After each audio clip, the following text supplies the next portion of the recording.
Bonjour, je suis Alizé Buquel et je vais vous présenter les nouveautés de Data Connector. Donc, Data Connector est une suite de transformers développée par VRMS, s'appuyant sur les API proposées par différents producteurs de services et de données, tels que l'IGN ou l'INSEE.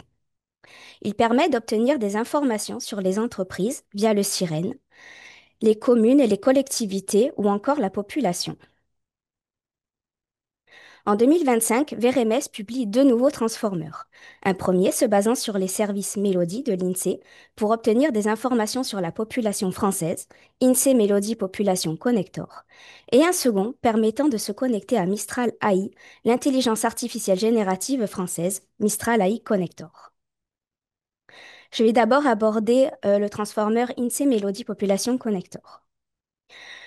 Le transformer INSEE Données Locales Connector est déprécié car l'API données locales est arrêtée. C'est la nouvelle API Melody qui la remplace. L'API Melody est un catalogue de jeux de données de l'INSEE, donnant accès à des données ouvertes. L'API est accessible librement, sans souscription, avec une limite de 30 interrogations par minute. Le nouveau transformer possède trois paramètres. Un filtre sur le niveau géographique, département ou commune, puis un filtre sur le code INSEE du département ou de la commune. Il permet également de faire un choix parmi quatre catalogues liés à la population. Il dispose de deux ports de sortie, metadata, qui donnent des informations sur le catalogue requêté comme sa description ou son titre, et le port data, qui expose les données de l'INSEE en fonction des filtres du catalogue. Par exemple, la population selon l'âge et le sexe donnera tous les résultats, valeurs, sur le territoire demandé en fonction de la période, de la tranche d'âge et du sexe.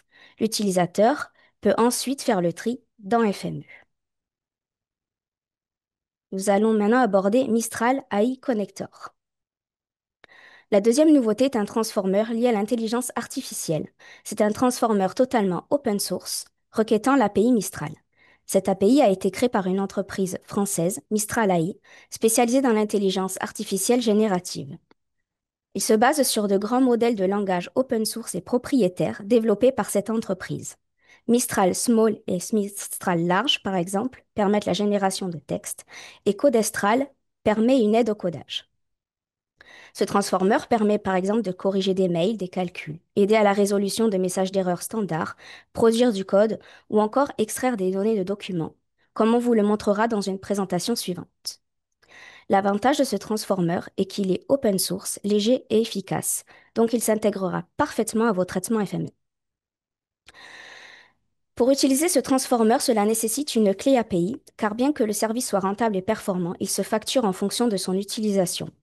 Plus d'informations sont disponibles sur le site de Mistral AI, accessible depuis la documentation du transformer. Pour l'utiliser, on peut ensuite compléter le système prompt qui correspond au persona. Il définit donc le comportement général de l'IA, ses règles ou ses contraintes. Par exemple, un ingénieur en informatique sera plus à même à réaliser du code qu'un géomaticien.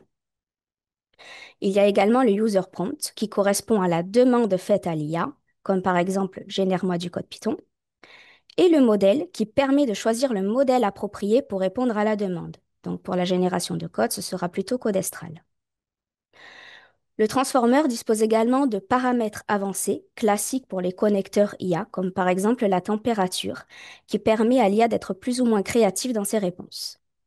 En sortie, le transformer ressort le résultat sous forme d'attributs, ainsi que le JSON provenant de l'IA. Nous vous laissons découvrir les autres possibilités découlant de ces transformers qui sont désormais disponibles sur notre VStore. Je vous remercie pour votre attention.